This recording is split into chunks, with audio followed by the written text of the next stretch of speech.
Recently, there was an outbreak of plague in Surat.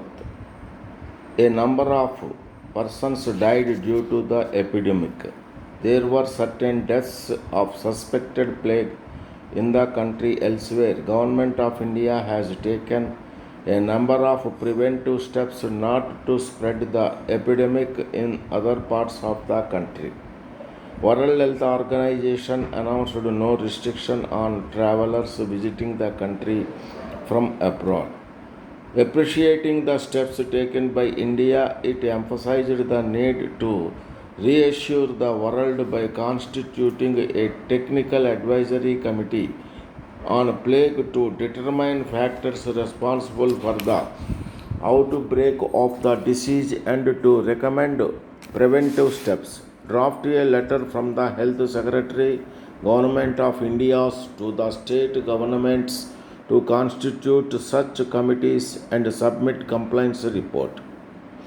You are manufacturers of carpet cleaning machines. You have received an inquiry from Messrs. Voltas Limited, Sarojini Devi Road, Secunderabad. Write a letter acknowledging the inquiry and tell them that you are sending one of our representatives, Mr. Raman, to give a demonstration on 6th June.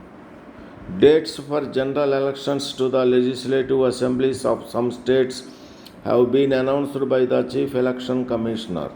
State governments for which elections are notified have to follow the Model Code of Conduct from the date of announcement of dates. Several state governments have filed petitions in the Supreme Court challenging the orders of the Election Commission. The court did not pass any orders to the contrary. Draft a circular from the Chief Election Commissioner to the Chief Secretaries of all the states reiterating the previous of the Commission and to see that the Model Code of Conduct is observed from the date of announcement of dates and not notification. Recently in Hyderabad, a youngster pillion riding a motorcycle snatched a gold chain from Pushpa, aged 40, in Abbots Road.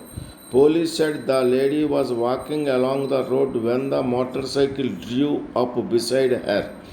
In a jiffy, a pillion rider snatched the chain and escaped. Pushpa resisted the attempt and sustained a bleeding injury in the neck in the process. As a citizen of India, write a letter to the Commissioner of Police Hyderabad stating that this kind of incidents have been increasing day by day in Hyderabad. Request to take all preventive steps to curb this kind of snatchings by the youngsters. Global Bank Hyderabad requires stenographers. The applicants should be graduates and should have passed English shorthand, intermediate English and Telugu higher typewriting examinations. Knowledge and experience in Telugu stenography will be an added advantage. Age about 25 years. Fluency in English and ability to type clean copy are necessary qualities. Salary rupees 3000 per month. Applicants will have to undergo shorthand and typing test before qualifying in the interview. Interested candidates may send their applications within 7 days to the personal manager, Ushodaya Publications, Enadu Complex, Hyderabad. Draft an advertisement. Addressing the conference of the insurance institutes, the governor said, I deem it an honor and a privilege to have been asked to inaugurate the annual conference of the Federation of Insurance Institutes at Hyderabad. As head of the state, it is also my pleasant duty to welcome the delegates to our capital and I hope they will enjoy their brief stay here. Training is the root of success in any sphere of activity. Proper training lays a firm foundation on which a grand edifice, solid and strong, can be constructed. With weak foundation, even an imposing structure collapses. So rapid is the advance of the subject insurance in a developing economy, and so important is the role played by it in ushering in a welfare state that the insurance industry is trying hard for well trained, well equipped professional managers capable of achieving the socio economic objectives. Viewed in this context, the services now being rendered by the Federation in active collaboration with the College of Insurance are commendable and memorable. That the Federation is able to satisfy the insurance industry to a certain extent through its well organized training program and systematic conduct of examinations is a positive proof of its contribution to the growth and development of insurance of India.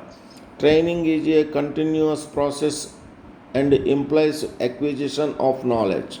Training is essential not only for the new entrants but also for the professionals in service to keep themselves abreast of the latest developments in the subject. Existence of an institution of a permanent nature for this purpose is indeed a real boon to the persons who have taken to insurance as their profession.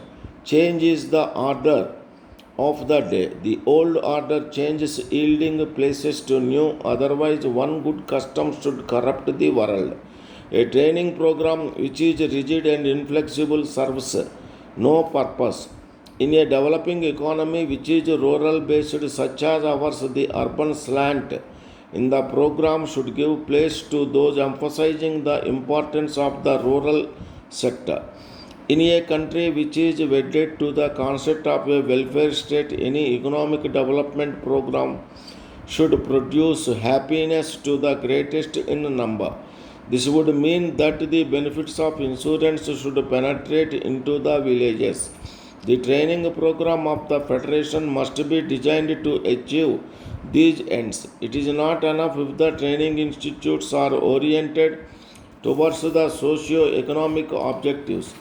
The well-trained professional emerging from the college should be conscious of his duties to the society and to the several policy holders who are the constituents of the society.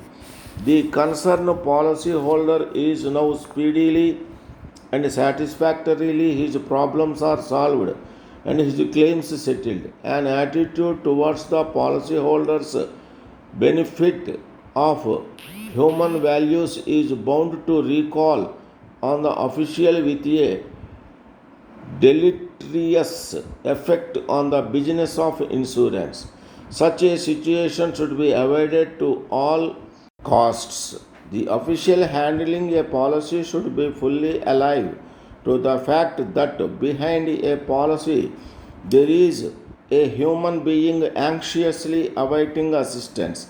Once the official grasps this fundamental fact, a congenial atmosphere is created for a healthy interaction between the manager and the policyholder, which promises a bright future for the industry. One is tempted to ask why the business of insurance is linked up with the social objectives of the nation.